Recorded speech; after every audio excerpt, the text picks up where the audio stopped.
ஆபத்துல வந்து எங்க போட்டு நின்றுச்சு. இவர் தான் உங்க பேர் என்னன்னு?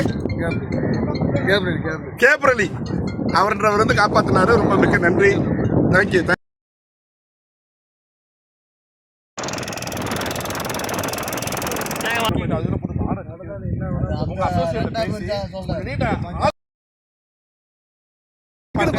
என்னோட டைரியில எழுதி வச்சிருக்கேன்.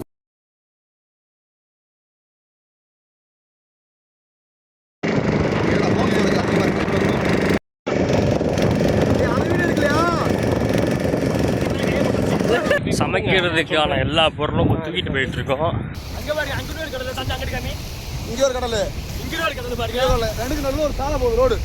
அந்த சாலையில பயணிக்க போறோம்.